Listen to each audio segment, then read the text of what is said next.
Hello everyone, welcome to dream classes. मैं रुचि जैन आपको biology पढ़ाने वाली हूँ। आज हम पढ़ने वाले हैं sexual reproduction in flowering plant, यानी कि हमारे पुष्पी पादपों में लैंगिक जनन किस तरह से होता है। पुष्पी पादपों में लैंगिक जनन को समझने के लिए हम एक डायग्राम बना लेते हैं। पुष्पी पादपों में लैंगिक जनन को समझने के लिए हम एक प्रारूपिक पुष्प का डायग्राम बना लेते हैं। प्रारूपिक पुष्प के डायग्राम में ये हमारा है वर्तिकाग्र, ये वर्तिका, ये अंडाशय। यहाँ पर हमारे नर जनन अंग, पुतंतु, योजी व परागकण स्थित होते हैं। ये पुष्पासन पर स्थित होते हैं। इनके चारों तरफ बाह्य दल एवं दलपुंज पाए जाते हैं।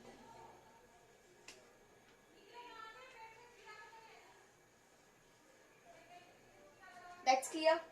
ठीक है। अब हम जो हमारा आज का टॉपिक है लघु बीजाणुधानी की संरचना, स्ट्रक्चर ऑफ माइक्रोस्पोरेंजिया पढ़ने वाले हैं। क्या पढ़ने वाले हैं आज हम? लघु बीजाणुधानी की संरचना, स्ट्रक्चर ऑफ माइक्रोस्पोरेंजिया। क्या पढ़ने वाले हैं हम? स्ट्रक्चर ऑफ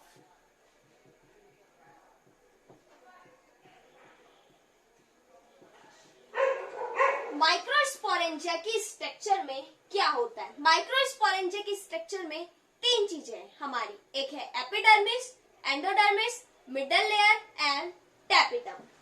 सबसे जो हमारी आउटर लेयर होती है, कौन सी लेयर?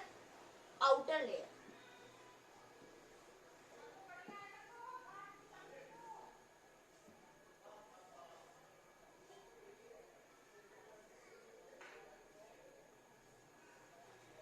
ये है हमारी एपिडर्मिस।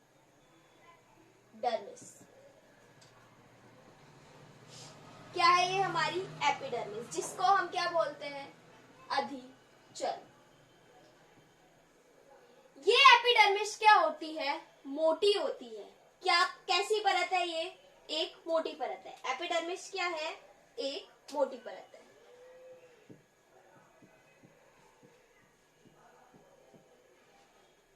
अब ये मोटी परत है तो ये बाह्य आघातों से सुरक्षा प्रदान करती है। क्या करती है ये? बाह्य आघातों से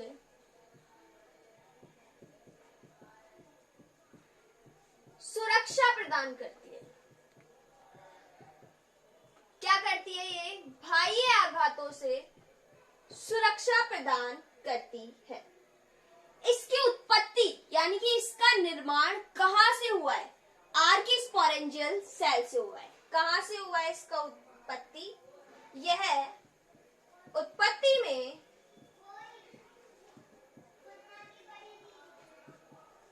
आर्किस्पोरेंजियल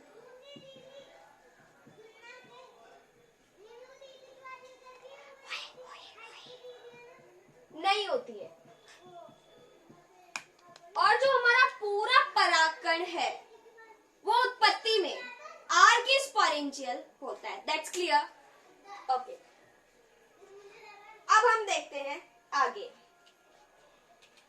अब हमारी एपिडर्मिस के बाद कौन सी लेयर आएगी? एंडोडर्मिस। एपिडर्मिस के बाद हमारी कौन सी लेयर है?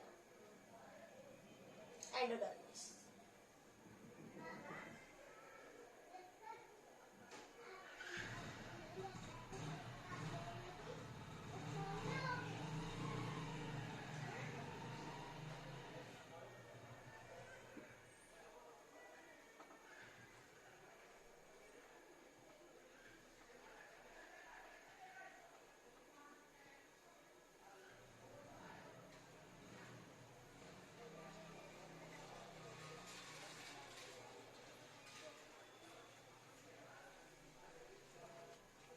हमारे एपिडर्मिस के बाद में कौन सी लेयर है हमारी? एंडोडर्मिस। कौन सी लेयर है हमारी? एंडोडर्मिस। इसके बारे में देखते हैं।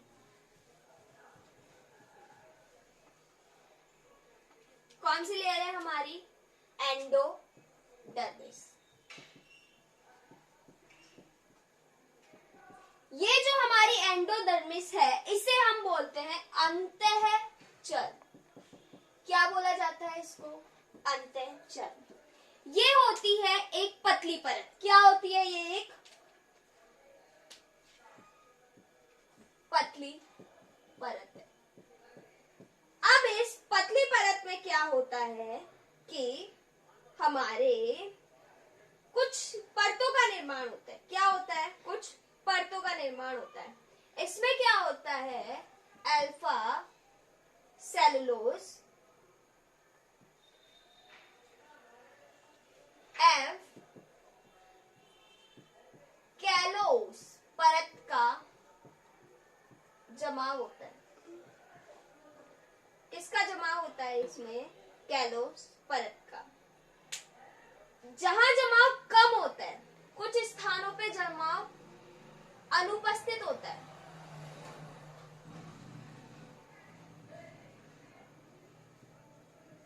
उनको हम क्या बोलते हैं? स्ट्रोमियम बोलते हैं।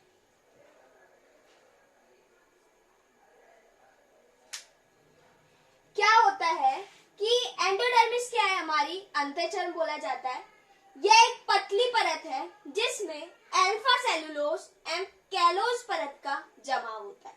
जिन जिन स्थानों पर कैलोस परत या फिर अल्फा सेलुलोज की परत नहीं पाई जाती है या फिर अनुपस्थित होती है, उसे स्ट्रोमियम बोला जाता है। क्या बोला जाता है उसको? स्ट्रोमियम बोलते हैं। यही जो स्ट्रोमियम है। Hello everyone, welcome to dream classes. हम पढ़ रहे हैं स्ट्रक्चर ऑफ माइक्रोस्पोरेंजिया, लघु बीजाणु की संरचना। हमारे लघु बीजाणु की संरचना 4 भागों में विभक्त रहती है। पहला है हमारा एपिडर्मिस, दूसरा है हमारा एंडोथीसियम, तीसरा है हमारा मिडिल लेयर, चौथा है हमारा टैपिटम। हमारा एपिडर्मिस क्या होती है? हमारी सबसे बाह्य परत होती है जो कि हमारी बाह्य आघातों से सुरक्षा प्रदान करती है। ये हमारे सेलुलोज की बनी हुई होती है जो एक दृढ़ मटेरियल है जो कि हमें सुरक्षित रखता है, परागकण को सुरक्षित रखता है। नेक्स्ट परत है हमारी एंडोथीसियम, जिसे कि अधिचर्म बोला जाता है। अधिचर्म एक पतली परत है। इस पतली परत में अल्फा सेलुलोज तथा कैलोस परत का जमाव पाया जाता है। क्या पाया जाता है इसमें? अल्फा सेलुलोज एंड कैलोस परत का जमाव पाया जाता है। कुछ स्थानों पर इस कैलोस परत का जमाव नहीं होता है। जिन जिन स्थानों पर कैलोस परत अनुपस्थित होती है उसे स्ट्रोमियम कहा जाता है और यहीं से ही हमारी पराग नली का निर्माण होता है। इसलिए इस परत को यानी कि स्ट्रोमियम को हमारे परागकण के लिए आवश्यक माना जाता है, एक अच्छा पदार्थ माना जाता है। क्लियर? नेक्स्ट हमारी लेयर है मिडिल लेयर। मिडिल लेयर क्या करती है? भोजन पदार्थों का संग्रहण करती है। क्या करती है ये? भोजन पदार्थों का संग्रहण करती है। ये जो हमारी मिडिल लेयर है ये 3 से 4 परतें होती है। भोजन निर्माणों का संग्रह करती है एवं अल्पजीवी होती है, यानी कि संग्रह करती है और थोड़े टाइम के पश्चात ये मृत हो जाती है। लास्ट एंड सबसे इंपॉर्टेंट है हमारी टैपिटम।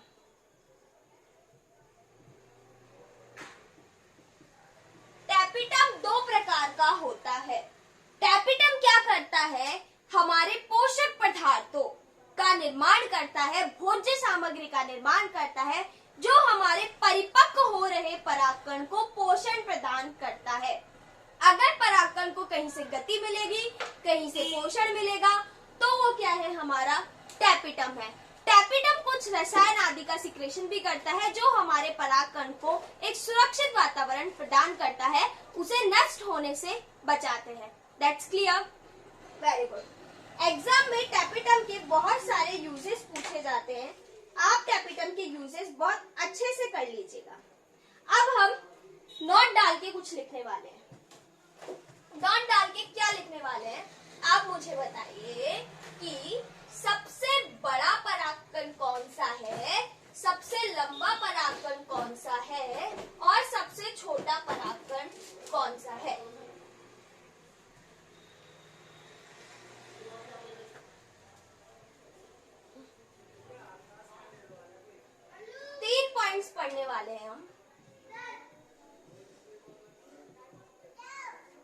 पॉइंट्स पढ़ने वाले हैं हम, वो 3 पॉइंट्स हमारे कौन कौन से हैं? पहला है हमारा सबसे बड़ा परागकण। सबसे बड़ा परागकण किस में पाया जाता है? किस में पाया जाता है? हमारा मिराबिल्स में। किस में पाया जाता है? मिराबिलिस में। ठीक है, मिराबिलिस में।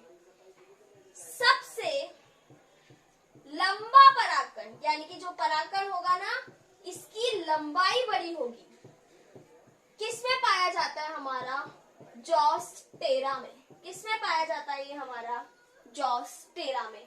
कुछ पादपों में पराग पिंड पाए जाते हैं।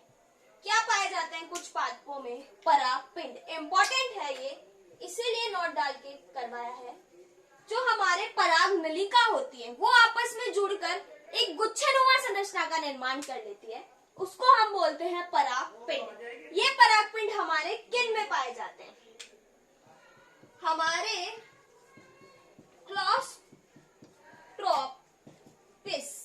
किसमें पाए जाते हैं हमारे पराग पिंड? क्लॉस्ट्रोपिस में पाए जाते हैं, जिन्हें कि हम ट्रांसफर उपकरण भी कहते हैं। क्या बोलते हैं हम इन्हें? ट्रांसफर उपकरण भी कहते हैं। अब हम देखने वाले हैं स्ट्रक्चर ऑफ पॉलन ग्रेन। क्या देखने वाले हैं हम? Structure of pollen grain. परागकण की संरचना कैसी होती है?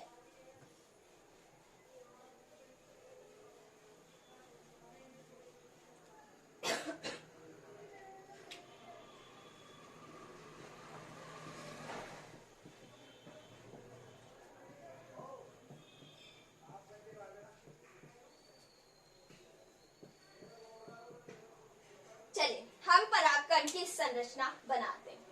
परागकण किस तरह का दिखाई देता है?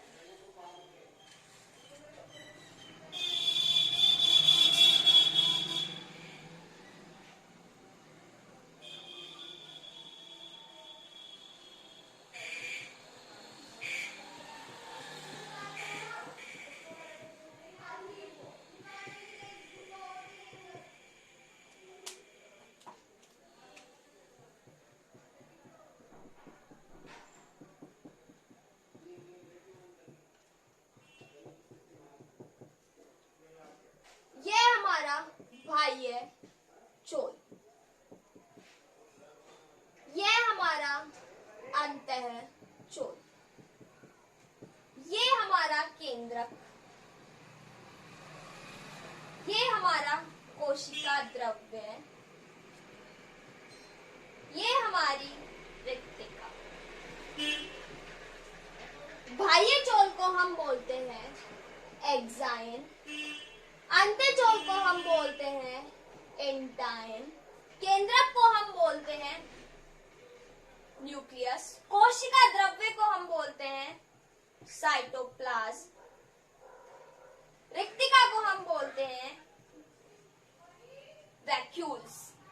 अब क्या होता है हमारे बाह्य चोल में, क्या होता है हमारे अंतःचोल में, क्या हमारा काम करता है केंद्रक, कोशिका द्रव्य एवं रिक्तिका। बाह्य चोल परागकण में एक मोटी परत है और सबसे बाह्य परत है। क्या पॉइंट लिखेंगे आप? बाह्य चोल परागकण में सबसे मोटी परत है एवं सबसे बाह्य परत है। बाह्य चोल पर एक जटिल कार्बनिक पदार्थ, क्या? एक जटिल कार्बनिक पदार्थ। जटिल कार्बनिक पदार्थ का नाम क्या है? स्पोरोपोलेनिन। एक जटिल कार्बनिक पदार्थ स्पोरोपोलेनिन का जमाव पाया जाता है। ये स्पोरोपोलेनिन एक जटिल कार्बनिक पदार्थ है जो कि आज तक ऐसा कोई केमिकल नहीं बना जो इस स्पोरोपोलेनिन को नष्ट कर सके। यानी कि ये स्पोरोपोलेनिन बाह्य चोल या फिर हमारे पॉलन ग्रेन परागकण की सुरक्षा करता है। अगर स्पोरोपोलेनिन नष्ट होता है तो ही परागकण हो पाता है, यानी कि इसी से तो परागनली बाहर निकलेगी, नहीं निकल पाएगी तो हमारा परागकण नहीं हो पाएगा। जिन जिन स्थानों पर स्पोरोपोलेनिन का अभाव होता है उन्हें हम जनन छिद्र कहते हैं। एक प्रारूपित परागकण में 3 से 4 जनन छिद्र पाए जाते हैं। इन जनन छिद्रों से ही पराग नली का निर्माण होता है। एंटाइन, एंटाइन हमारी भीतरी और एक पतली भित्ति है। क्या है हमारा एंटाइन? एक भीतरी एवं पतली भित्ति है। इसमें क्या होता है कि सेलुलोज और पेक्टिन का जमाव होता है। एंटाइन में क्या होता है? हमारे सेलुलोज और पेक्टिन का जमाव होता है। अब ये क्या करता है? सेलुलोज और पेक्टिन पॉलन किट बनाते हैं। पॉलन किट यानी कि पराग कणों को अपनी तरफ आकर्षित करते हैं, जो कि परागण की प्रक्रिया को संपन्न बनाते हैं, इजीली बनाते हैं। ये पॉलन किट येलो कलर के और अट्रैक्टिव होते हैं। ठीक है, अभी हम इसके यूजेस देखेंगे। उससे पहले हम देख लेते हैं, एक रिक्तिका पाई जाती है, कोशिका द्रव्य पाया जाता है एवं केंद्रक पाया जाता है। अब हम देखेंगे इन पॉलन किट के यूजेस क्या होते हैं। That's clear? ओके।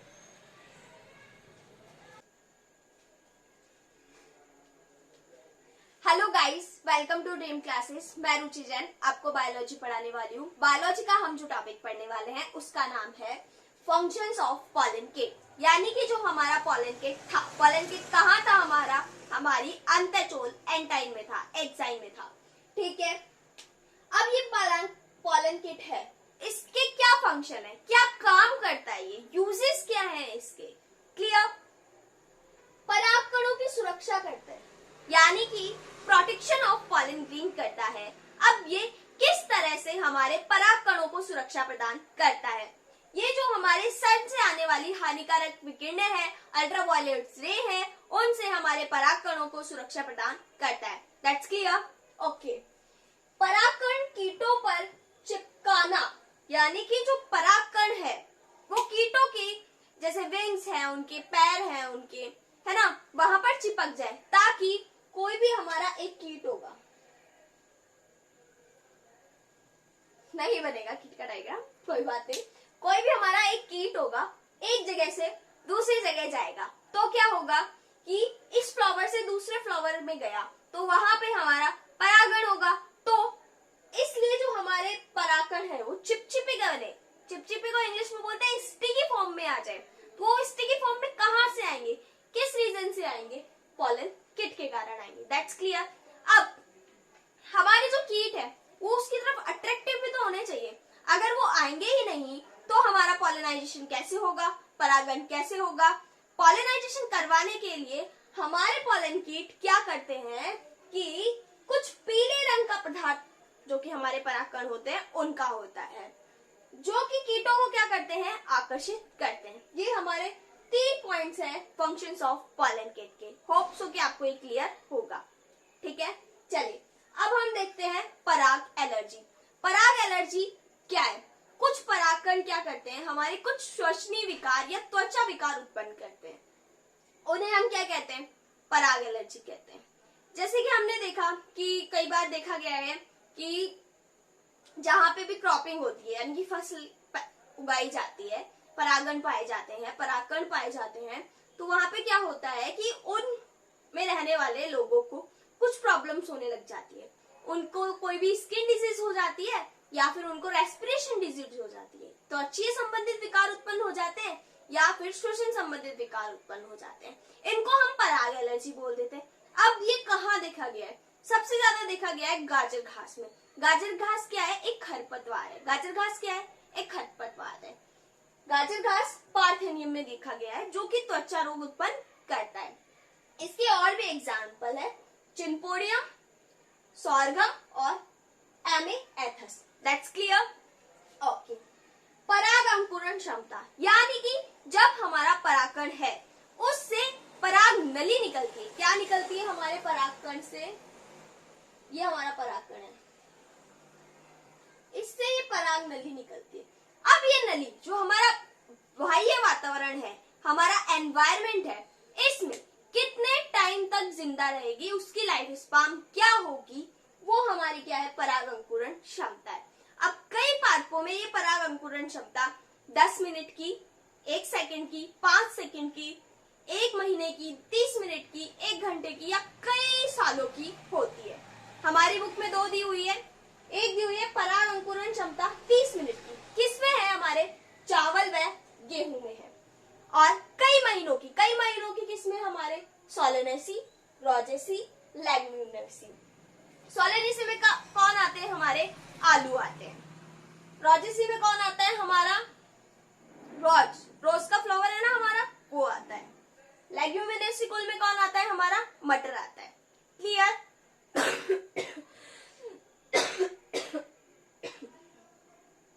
चलिए अब हम हमारे देखते हैं पॉलन प्रोडक्ट्स। पॉलन प्रोडक्ट क्या करते हैं कि बहुत ऊर्जा प्रदान करते हैं। अब किस तरह से ऊर्जा प्रदान करते हैं? जो हमारा पॉलन ग्रेन है उसके अंदर पोषक तत्व प्रचुर मात्रा में पाए जाते हैं। जब पोषक तत्व प्रचुर मात्रा में पाए जाते हैं तो ये हमें एनर्जी प्रदान करते हैं। तो बहुत सारे हमारे जो खिलाड़ी लोग हैं या फिर जो हमारी पाश्चात्य देश हैं वो इनका यूजेस करते हैं। किस लिए यूज करते हैं? ताकि उनके शरीर में ताकत आए, ज्यादा ताकत आए। और मार्केट में बहुत सारे पॉलन प्रोडक्ट्स मिलते हैं। आपकी जो एनसीईआरटी की बुक्स है उसमें बहुत सारे पॉलन प्रोडक्ट्स की इमेज दी हुई है। तो एनसीईआरटी की बुक्स का चैप्टर नंबर 2 खोलिए और देखिए कि वहां पे किस तरह के पॉलन किट्स है। होप सो कि आपको ये समझ में आया होगा।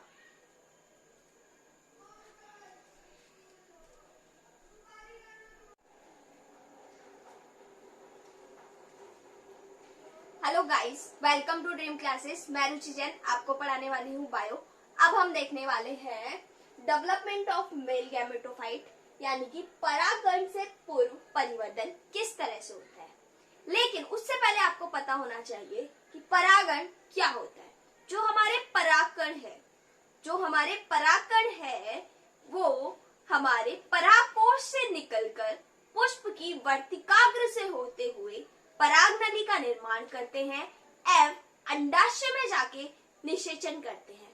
ये प्रक्रिया हमारे परागण कहलाती है। अब इसमें क्या होता है? परागण की प्रक्रिया कहाँ पर होती है? अपनी मातृ स्थान पर होती है। कहाँ होती है? मातृ स्थान पर होती है। ये जो हमारा पूर्व परिवर्तन है मातृ स्थान पर होता है, इसलिए इसे स्वस्थाने परिवर्तन भी कहा जाता है। क्या बोलते हैं हम इसे? परागण से पूर्व परिवर्तन को हम स्वस्थाने परिवर्तन भी कहते हैं। अब इसमें किस तरह से और क्या होता है ध्यान से सुनिए। इसमें क्या होता है?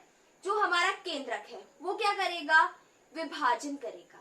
विभाजन कब करता है केंद्रक? जब उसका योगदान नहीं हो पाता, सेल को वो कंट्रोल नहीं कर पाता, हमारी कोशिका को कंट्रोल नहीं कर पाता, तब हमारा केंद्रक विभाजन करता है। तो वो 2 कोशिकाओं का निर्माण करता है। एक है हमारी कायिक कोशिका, एक है हमारी जननिक कोशिका। जो हमारी कायिक कोशिका है आकार में बड़ी होती है और केंद्रक भी उसका बड़ा होता है। जो हमारी जननिक कोशिका है वो आकार में छोटी होती है। ठीक है, जब परिवर्तन प्रारंभ होता है तब कायिक कोशिका, जननिक कोशिका जो हमारी होती है वो परिधि पर चिपकी हुई होती है। परिधि से अलग होकर कायिक कोशिका के कोशिका द्रव्य में तैरने लग जाती है एवं 2 नर युग्मक भित्त का निर्माण करती है। इस अवस्था को द्विकोशिकीय अवस्था कहते हैं। ऐसा 60% प्लांट्स में पाया जाता है। 40% प्लांट में हमारा एक नर युग्मक यानी कि हमारी जननिक कोशिका विभाजन करके 2 कायिक कोशिकाओं का निर्माण कर लेती है और एक हमारी कायिक कोशिका। तो क्या होता है? 3 कोशिकाओं का निर्माण हो जाता है। इसलिए वहां पर त्रिकोशिकीय अवस्था पाई जाती है। ये हमारा है परागण से पूर्व परिवर्तन। इसे अब हम डीपली डायग्राम से समझेंगे। एक बार मैंने आपको यहाँ समझा दिया है, दूसरी बार वापस मैं अभी आपको यहाँ समझाऊंगी। जिसको भी नहीं समझ में आया होगा उसको बहुत अच्छे से समझ में आ जाएगा। ठीक है, तो अब हम डायग्राम बनाते हैं हमारे परागण।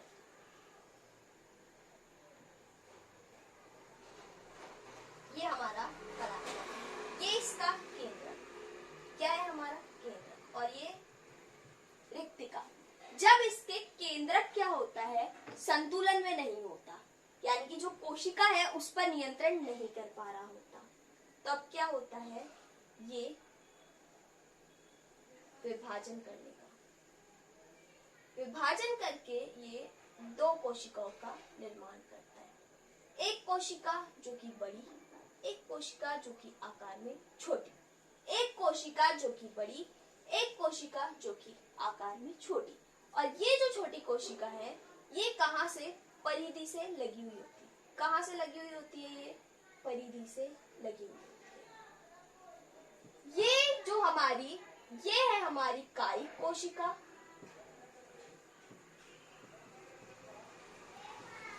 और ये है हमारी जनिक कोशिका। हमारी जनिक कोशिका परिधि से पृथक हो जाती है। अब देखिए हम अपनी जनिक कोशिका को परिधि से पृथक कर लेते हैं। तो ये हमारी जनिक कोशिका क्या होती है, कायिक कोशिका के केंद्रक में या फिर कायिक कोशिका के जीव द्रव्य में तैरना प्रारंभ कर देती है। इस अवस्था को हम परागण से पूर्व परिवर्तन कहते हैं। अब यहाँ पर दो कोशिकाएं हैं, इसलिए इस अवस्था को द्विकोशिकीय कहा जाता है। लेकिन ऐसा 60% प्लांट्स में होता है। 40% प्लांट में क्या होता है, ये जो हमारी जनिक कोशिका है ये विभाजन कर लेती है। क्या कर लेती है हमारी जनिक कोशिका, विभाजन कर लेती है। और जो हमारी, ये हमारी कायिक कोशिका और ये हमारी जनिक कोशिका विभाजन कर लेती है और दो कोशिकाओं का निर्माण कर लेती है। इस अवस्था को हम त्रिकोशिकीय अवस्था कहते हैं। ऐसा हमारे परागण से पूर्व परिवर्तन में होता है। पूर्व यानी परागण होने वाला है। That's clear.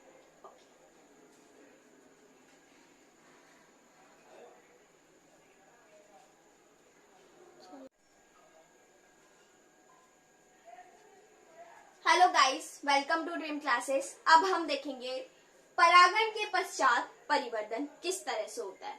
परागण के पश्चात परिवर्तन हमारा पुष्प की वर्तिकाग्र पे होगा। अब तक जो हमने परागण से पूर्व परिवर्तन देखा था वो पुष्प की वर्तिकाग्र पर नहीं हो रहा था। परागण से पश्चात परिवर्तन पुष्प की वर्तिकाग्र पर ही होता है। अब ये किस तरह से होता है, हमारी दो कोशिकाएं बन गई थी। एक थी हमारी कायिक कोशिका, एक थी हमारी जनिक कोशिका। मतलब उस अवस्था को हमने क्या बोला, दो कोशिकीय एवं दो केंद्र की अवस्था हमने उसको बोला। अब हमारी जनिक कोशिका से हमारे जो जनन छिद्र है वहां से क्या होता है, पराग नली का निर्माण होता है। अब पराग नली में क्या होती है, हमारी जनिक कोशिका चली जाती है और फिर उसके बाद में हमारी कायिक कोशिका भी चली जाती है। थोड़ी देर बाद क्या होता है, जनिक कोशिका समसूत्री विभाजन करके दो कोशिकाओं का निर्माण कर लेती है। इस अवस्था को हम परागण से पश्च परिवर्तन कहते हैं। अब हमारा परागण से पश्च परिवर्तन की खोज किसने की वो देखिए आप, वो इम्पोर्टेंट है।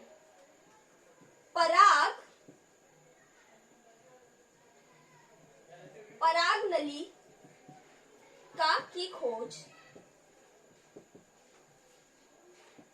जेबी एमिक ने की। किसमें की, हमारे पोस्टुलेका प्लांट में की।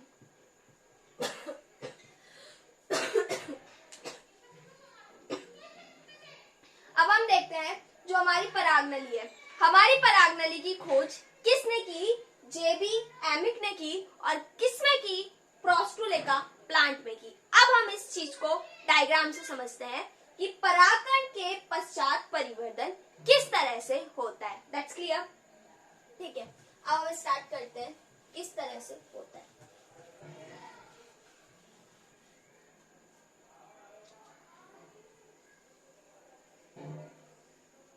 ये हमारा परागण, इसमें हमारी बड़ी कोशिका कायिक कोशिका, छोटी कोशिका जनिक कोशिका।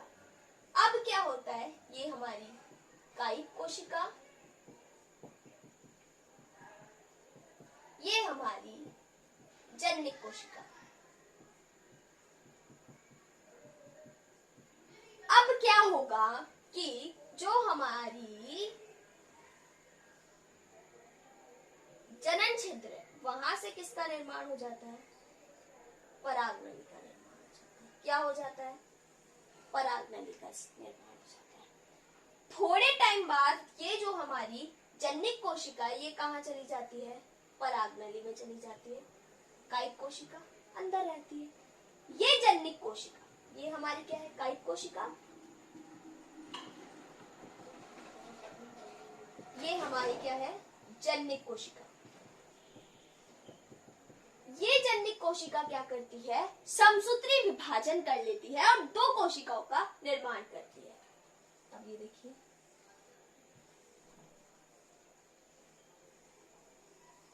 दो कोशिकीय अवस्था बन जाती है। फिर ये हमारी इस तरह से first, second, third, and third में क्या होगा कि जो हमारी कायिक कोशिका है ना, वो भी इस पराग नली में प्रवेश कर जाएगी। तो ये यहाँ कितनी कोशिकाएं हो जाएंगी? 3। और अब जो भी आगे की प्रक्रिया होगी, अगर परागण होता है, निषेचन होता है, तो हम आगे की प्रक्रिया पढ़ेंगे। लेकिन उससे पहले हमें पढ़ना है मादा युग्मकोद्भिद की संरचना किस तरह से होती है, मादा युग्मकोद्भिद का निर्माण किस तरह से होता है। लेकिन आप लोगों के बहुत सारे कमेंट्स थे कि मैम क्वेश्चंस करवाइए, प्रैक्टिस करवाइए क्वेश्चन की। तो हमारा नर युग्मकोद्भिद कंप्लीट हो गया है, यानी कि इस चैप्टर का एक पार्ट कंप्लीट हो गया है। तो हमने जितना अभी तक पढ़ा है उनके हम न्यूमेरिकल्स कर लेते हैं। That's clear.